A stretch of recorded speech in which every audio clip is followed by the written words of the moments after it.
غامدی صاحب، آپ تصوف کو ایک متواضع دین قرار دیتے ہیں، یہ فرماتے ہیں کہ روحانیت یا مسٹسزم یہ دین کا حصہ نہیں ہے۔ لیکن غامدی صاحب، ہم جب انسان اور انسانی فطرت کا جائزہ لیتے ہیں تو یہ معلوم ہوتا ہے کہ انسان نے ہمیشہ سے تاریخ میں اپنی اسپریچول ہونے کا اظہار کیا ہے، کچھ اسپریچول نیڈز کا بھی اظہار کیا، اور یہ پسند کیا کہ اس کو اسپریچول نیڈز کو ایڈریس کیا جائے۔ تو میرا سوال آپ سے یہ ہے کہ اگر تصوف نہیں تو پھر اسلام کے پاس اور وہ کیا چیز ہے جس سے انسان کو روحانی تسکین حاصل ہو سکے؟ اور اگر آپ یہ فرماتے ہیں کہ روحانی تسکین دینا یہ اسلام کا مقصد نہیں ہے، تو اس کا مطلب تو پھر یہی ہوا ہے کہ مجھے اسلام کے ساتھ ساتھ کسی اور روایت کو اپنانا پڑے گا تاکہ میرے اسپرچل بینگ کا اظہار ہو سکے۔ بہت ٹھیک ہے، شکریہ۔ شکریہ۔ اسلام نے پوری بات بیان کر دی ہے، یہ بتا دیا ہے کہ انسان کی حیثیت سے میرا قالب مٹی سے تیار ہوا ہے، اسی مادی دنیا میں بنایا گیا ہے۔ اس کے ساتھ یہ خبر دے دی ہے کہ میری اصل شخصیت اس قالب میں آسمان سے آئی ہے، اور یہ بھی بتا دیا ہے کہ اس کی پیدائش کا ذریعہ اس دنیا کے مادی قوانین نہیں بنے، بلکہ وہ اللہ تعالیٰ کی تشبیہاً بتایا ہے کہ ایسے ہی جیسے تم کوئی چیز پھونک دو اس طرح وجود میں آ گئی ہے۔ یہ بھی بتا دیا ہے کہ وہ شخصیت پہلے وجود میں آ گئی، اس سے اللہ تعالیٰ نے عہد لیا، اس کو پھر سلا دیا گیا، اس کو قرآن نے بیان کیا ہے۔ یہ فرمایا ہے کہ ایک طرح کی موت کی کیفیت اس پر طاری کر دی گئی، ایسے ہی جیسے اب ایک مرتبہ موت آئے گی، پھر اس کو زندہ کر کے جس وقت بچے کی پیدائش ہوتی ہے تو وہ اس قالب میں ڈال دی جاتی ہے۔ تو اس طرح قرآن مجید نے پوری بات بیان کر دی کہ میری ایک، اگر آپ اس کو روحانی کہنا چاہتے ہیں تو ایک روحانی شخصیت ہے، وہ اصل ہے، اور ایک میرا قالب ہے، یعنی یہ میرا جسم ہے، یہ شخصیت اس سے کام لیتی ہے، یہ اس کا آلہ ہے۔ یہ پوری بات بیان کر دی۔ اب رہ گئی یہ بات کہ وہ جو شخصیت میرے اندر دی گئی ہے اس کے مسائل کیا ہیں۔ تو اس کے کچھ مسائل وہ ہیں جو اس دنیا سے متعلق ہیں۔ مثال کے طور پر مجھے مرض لاحق ہو جاتے ہیں، یعنی میں بیمار ہو جاتا ہوں، مجھے بھوک لگتی ہے، پیاس لگتی ہے، مجھے معیشت کی جدوجہد کرنی ہوتی ہے، کچھ کما کے لاؤں گا تو کھاؤں گا، چھت پھاڑ کر کوئی کھانا آسمان سے نازل نہیں کیا جاتا۔ تو میری معاشی ضرورتیں ہیں، میری طبی ضرورتیں ہیں، ان سب کے لیے علوم وجود میں آنے لگ جاتے ہیں۔ میں نے چند مثالیں دیں، اور بھی بہت سی ہیں۔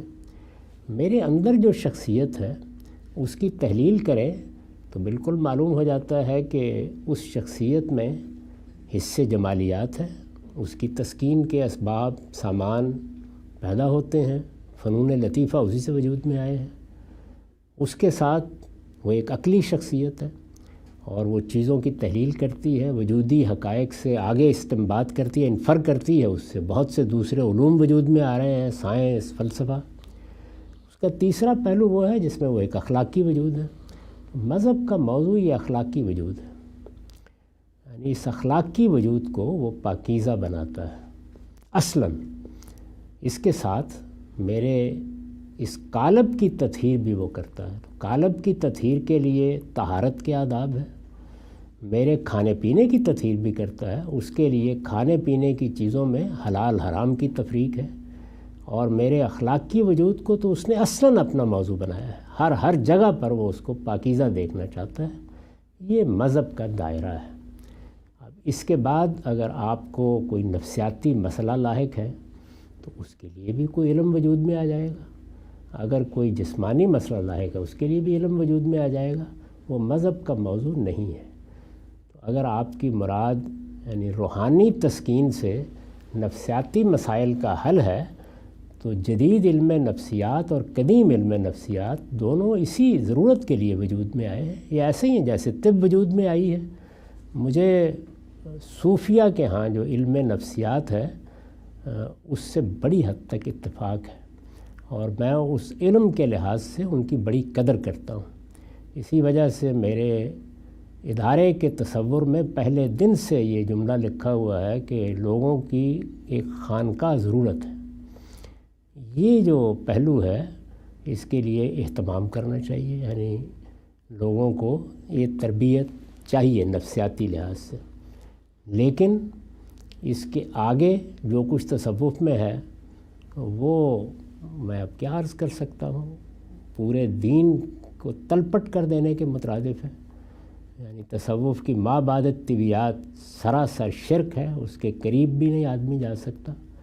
اسی طریقے سے تصوف میں جو ملائے اعلیٰ میں کمند ڈالنے کے طریقے بتائے جاتے ہیں اس کا کوئی امکان ہی نہیں ہے، خدا نے کبھی کسی کو اجازت نہیں دی۔ جنات کے بارے میں بھی کہہ دیا ہے کہ جسارت نہیں کر سکتے اوپر اٹھنے کی، اللہ تعالیٰ کی طرف سے رابطہ اوپر سے ہوتا ہے، نیچے سے نہ کبھی ہوا نہ کیا جا سکتا ہے۔ تو یہ داستانیں تو محض اساطیر الاولین ہیں، دیو مالا ہے، اور کوئی حقیقت اس کی نہیں ہے۔ خوارق جو بیان کیے جاتے ہیں، کرامات، وہ نفسی علوم کی کرشمہ سازیاں ہیں، وہ ہم جانتے ہیں کہ ان کی حقیقت کیا ہے۔ تو یہ دائرہ البتہ مفید دائرہ ہے کہ لوگوں کی نفسیاتی ضرورتوں کو پورا کیا جائے، اس میں صوفیوں کا بھی کردار ہے اور جدید علم نفسیات کا بھی، لیکن میں پھر عرض کر دوں کہ یہ ایک سپورٹنگ چیز ہے، ایسے ہی جیسے سر درد ہو تو اسپرین کھا لیں، اس کا مذہب سے پھر کوئی تعلق نہیں۔ نفسیاتی علاج کے لیے اور نفسیاتی تسکین کے لیے نفسیاتی معالج کے پاس جائیں، جسمانی بیماریوں کے لیے ڈاکٹر صاحب کے پاس جائیں، مذہب کا موضوع آپ کا اخلاق ہے۔ ٹھیک ہے سر، بہت شکریہ۔